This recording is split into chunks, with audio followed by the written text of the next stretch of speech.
I just knocked over like a bottle of cuticle oil, so now there's like, this table is just oily and this room smells like cuticle oil. So anyway, the first color this week is going to be an OPI Suede color. This is OPI Ink Suede. I swatched a suede color before. They released a like mini collection of suede colors, which are essentially the same as the matte velvets from Zoya in some of their most popular regular colors, just like revamped as suedes. They were some of my favorite OPI colors because A, they're opaque, so look at how opaque that is, and B, they have the most beautiful finish, both matte and glossy. These dry down naturally matte, and then when you put a glossy top coat on top, they get super, super shiny and like sparkly and just amazing. So, so this is the first coat of OPI's suede color in OPI ink, and it is a purpley toned blue with a shimmer running through it. And I'm going to do 2 coats because I did a thin coat, but this is definitely a color that's really easily like polishable in 1 coat. So yeah, that is the first coat. I'm going to go in now with the second coat of OPI Ink Suede, and this gets the color fully opaque. It does deepen the color just a little bit, but it also provides a lot more shimmer. I have had a couple of questions on whether or not I'm going to do other brands in this series, and yes, the plan for me was to swatch my entire nail polish collection.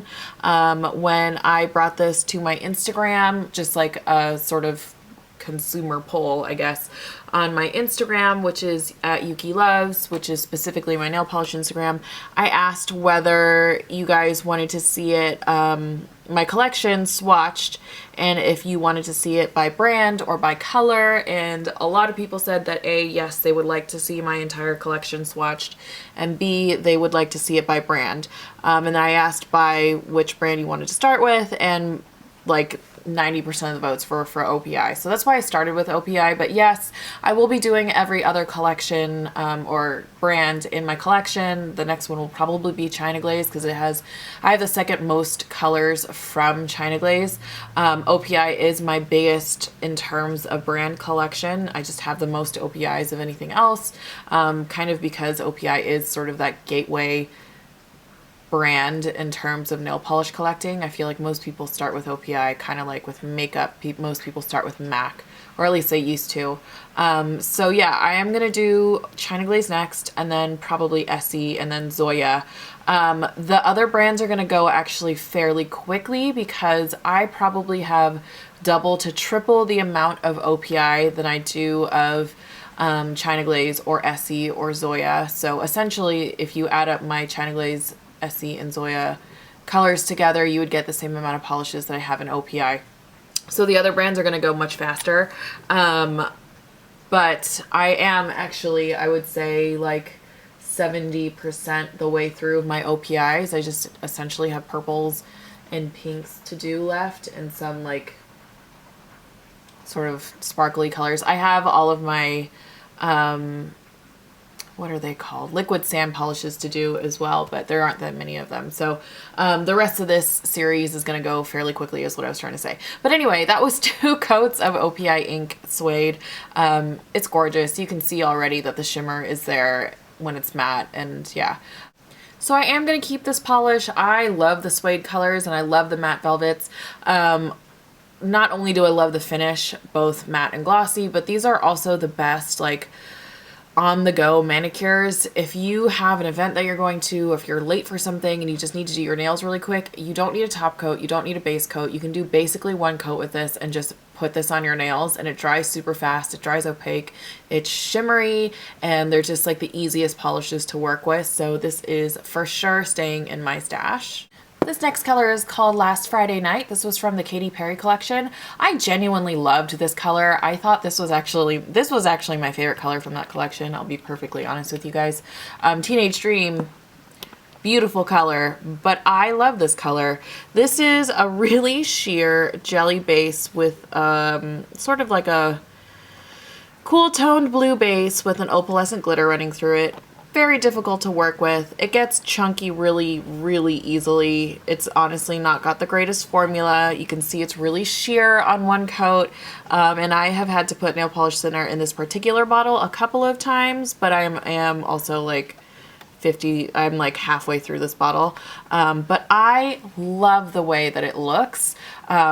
It doesn't ever get completely opaque, and I'm honestly going to just do 2 coats of this for you guys, because what I like to do is layer this over other like pale blues, but I wanted to swatch this just on its own. So that is the first coat of Last Friday Night.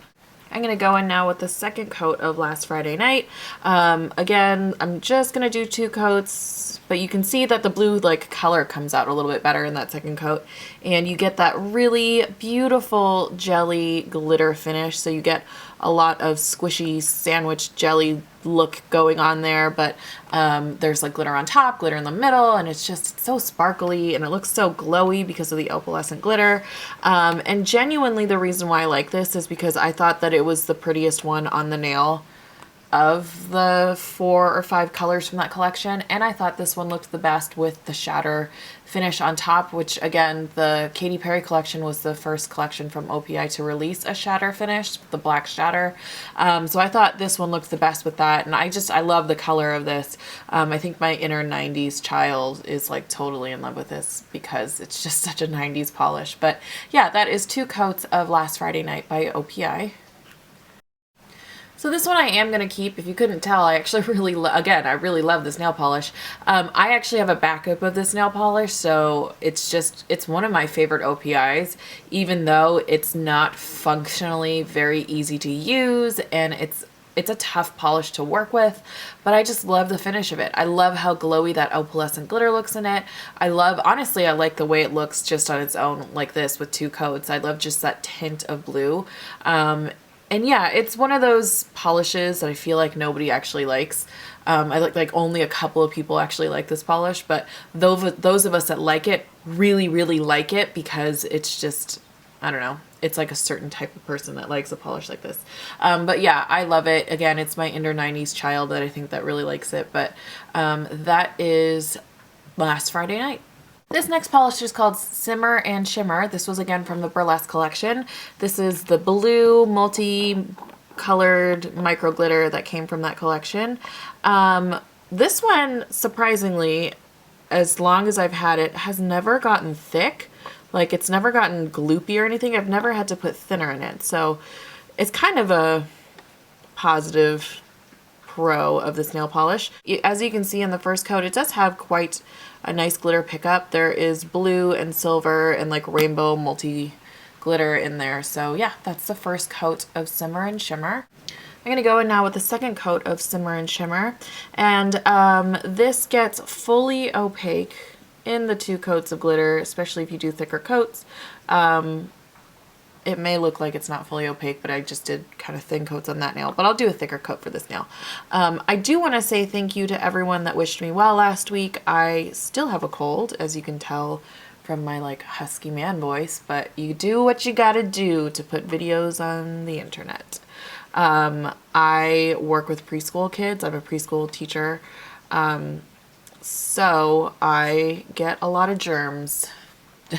And I get like a tiny cold. I'm like constantly a little bit sick, I feel like, from September to like March. So yeah, that is 2 coats of Simmer and Shimmer. This one I am going to destash. As much as I like this nail polish, I haven't used it in forever, which is probably another reason why I haven't ever had to put thinner in it, because I don't use it very often. So this is going to get destashed. This polish is called Dining Al Frisco. This was from the San Francisco collection. This is like a sky blue frosty color. So not entirely flattering and not entirely something that I wear very often, but I kept it because it was from the San Francisco collection and because it's super opaque. So that's 1 coat. It's opaque on 1 coat, so I only have to do 1 coat of this.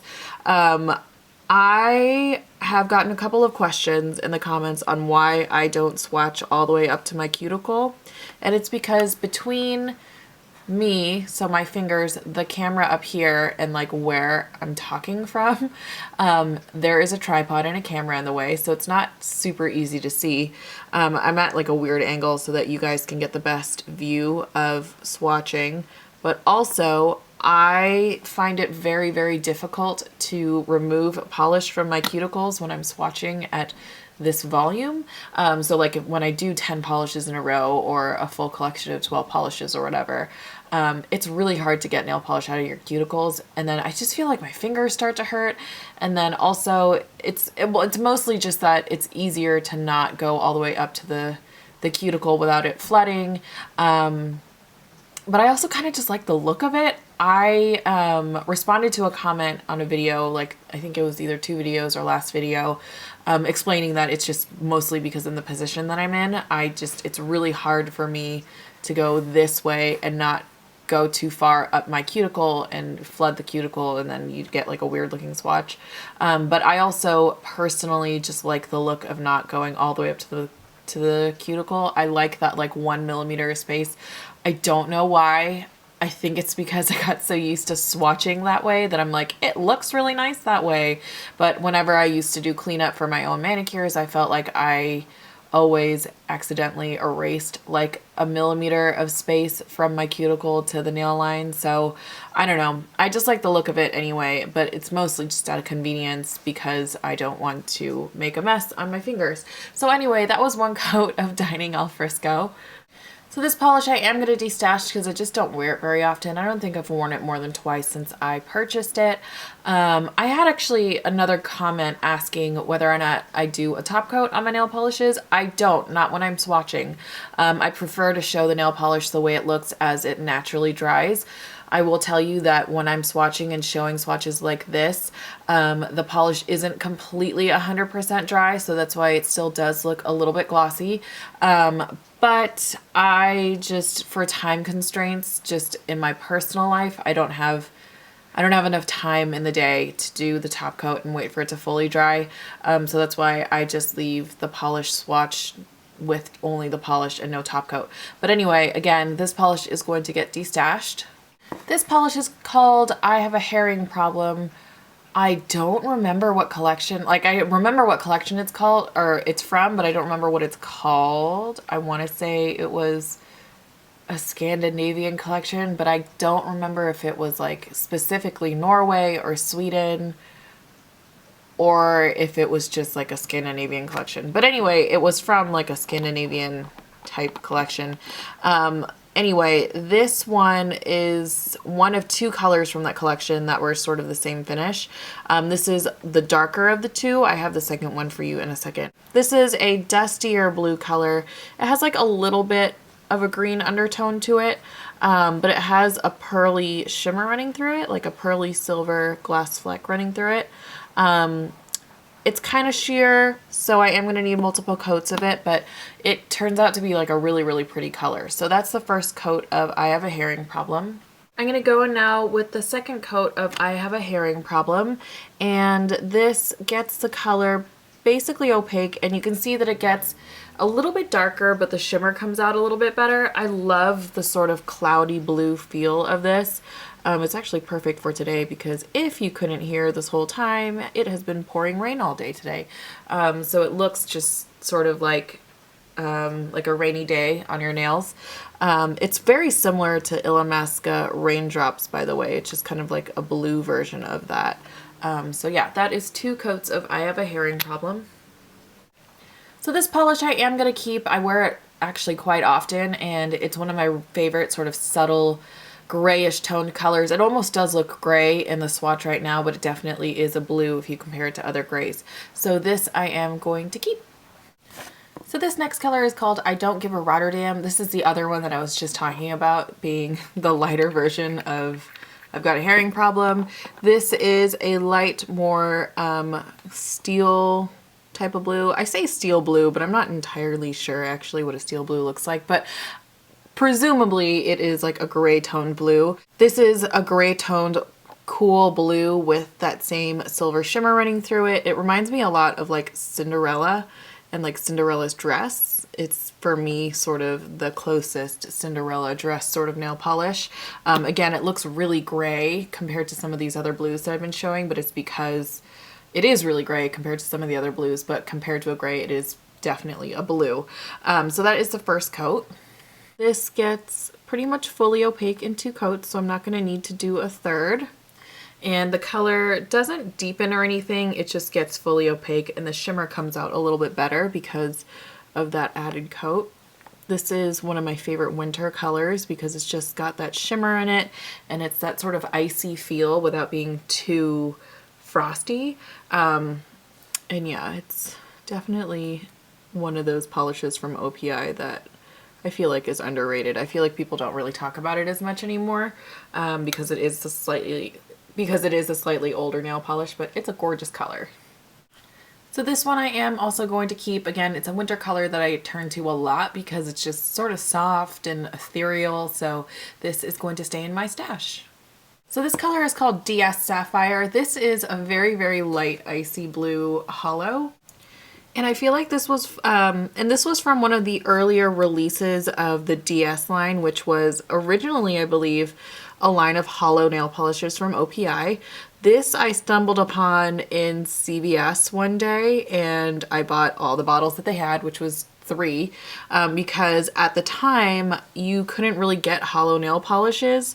This was like a year and a half into me collecting, and indie polishes weren't as prevalent either, and so it was really hard to find hollow nail polishes. So this was one of the first hollows that I actually ever had. So yeah, that is the first coat of OPS. This is the first coat of OPI DS Sapphire. I'm gonna go in now with the second coat of OPI DS Sapphire, and this actually builds pretty well. You can get sort of the hint of the icy blue in it. It's not fully opaque, so I am going to have to do 3 coats.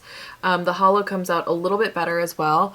For me, this is a linear hollow. However, it is on the chunky side of linear hollows, so you can see a little bit of a speckle in there, but it definitely on the nail looks completely linear once it's fully opaque. So yeah, that is 2 coats of DS Sapphire. I'm going to go in now with a third coat of OPI DS Sapphire, and with the third coat it does get fully opaque. It does get a little bit more blue as well. So yeah, that is 3 coats of OPI DS Sapphire.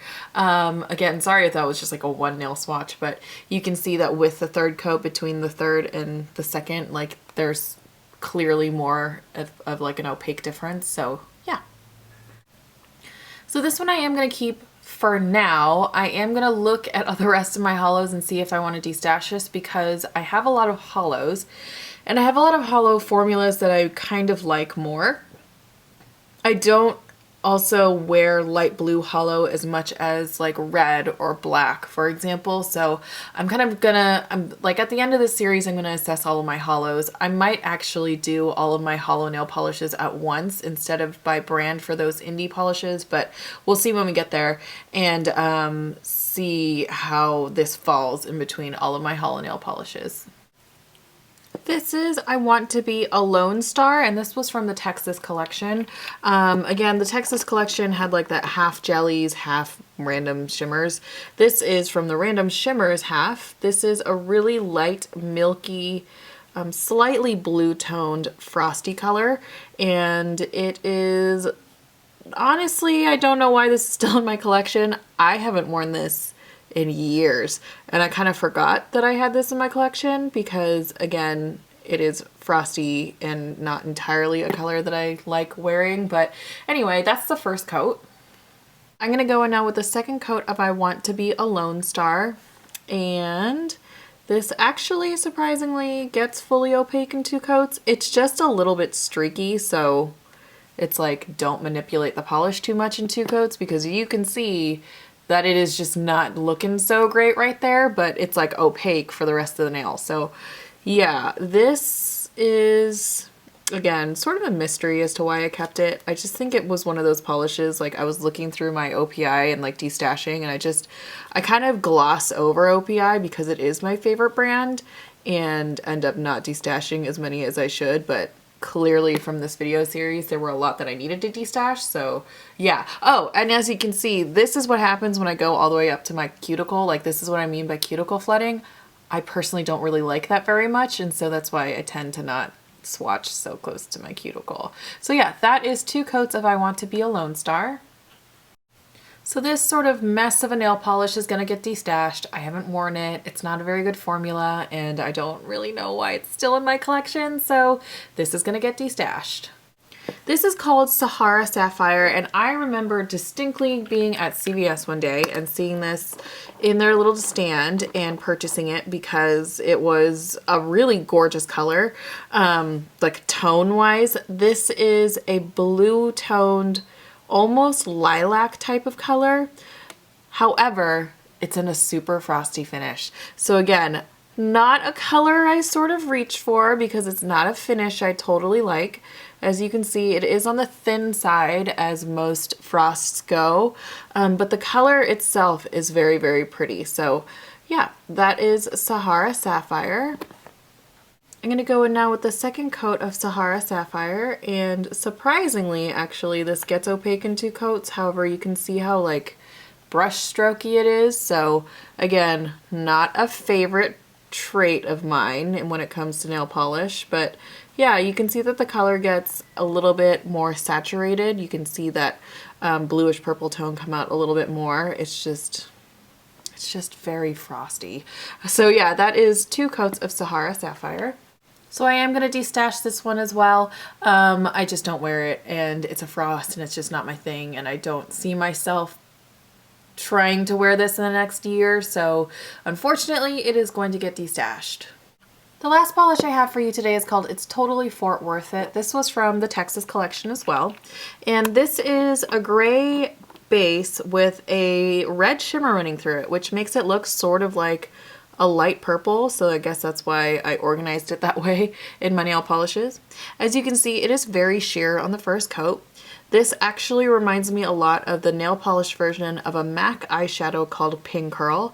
That was a limited edition winter eyeshadow color that came out as the same collection as Hypnotizing, and it's a really gray base with a red shimmer running through it to make it look really slightly purple. So it doesn't look like anything in the first coat, but it does build up to be very subtle and really pretty. So that is the first coat of It's Totally Fort Worth It. I'm going to go in now with the second coat, and this gets a little bit more opaque, but as you can see, not fully opaque, so I will have to do a third coat. But you can see the gray base a little bit better, and the shimmer does come out a little bit more. So yeah, I am going to let this dry and do a third coat. So I'm going to go in now with the third coat of It's Totally Fort Worth It, and this gets essentially fully opaque. In the fluorescent lighting that I'm using, it does look a little bit sheer still, but it's because the lights are, I have a light over here, a light over there, and a light like over there. There's 3 lights, and so it's like really, really lighted upon. So it does look a little bit sheer, but in person it is actually opaque. So that is 3 coats of It's Totally Fort Worth It. So this is going to actually go in the maybe pile. I haven't worn this in so long that I forgot, again, it's one of those I forgot that I had it, but I do like the way that it looks on my nails. So I am going to see if I wear it during this winter, and if I don't wear it during this winter, then it's going to get destashed. So that is this week's video. I hope you guys enjoyed it. If you did, if you could give it a thumbs up, that would totally make my day. And if you could subscribe, if you're new to my channel, that would also totally make my day. I do 1 nail polish swatch video a week of my collection. And yeah, I hope you guys are doing well, and I will see you guys soon.